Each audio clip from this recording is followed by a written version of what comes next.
Helicopter দিয়ে বন্যা দুর্গতদের উদ্ধার ও ত্রাণ বিতরণ শুরু করেছে র্যাপিড অ্যাকশন ব্যাটালিয়ন।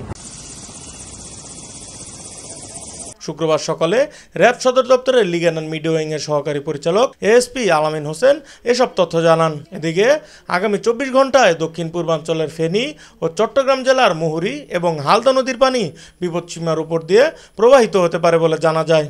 ফলে এসব এলাকার নিম্নাঞ্চলের বন্যা পরিস্থিতি স্থিতিশীল থাকতে পারে বলে জানিয়েছে বন্যা পূর্বাভাস ও সতর্কীকরণ কেন্দ্র। গত কয়েকদিন থেকে টানা বৃষ্টির ফলে জলাবদ্ধতা ছিল, তবে ভারতের বাঁধ খুলে যাওয়ার ফলে নদীগুলোর পানি বিপদসীমার উপর দিয়ে যাচ্ছে। আগামী 24 ঘন্টায় এসব অঞ্চলের বন্যা পরিস্থিতির উন্নতির সম্ভাবনা নেই, তবে বৃষ্টি কমে গেলে কিছুটা উন্নতি হতে পারে বলে জানিয়েছে বন্যা পূর্বাভাস ও সতর্কীকরণ কেন্দ্র।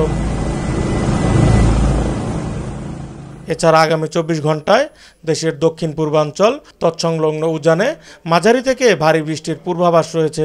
ফলে এ সময় এই অঞ্চলের মুহুরী, ফেনী, হালদা, সাঙ্গু, মাতামুহুরী ও গোমতী নদীর পানি সামগ্রিকভাবে স্থিতিশীল থাকতে পারে বলে জানা যায়। নিউজ ডেস্ক, ভোরের পাতা।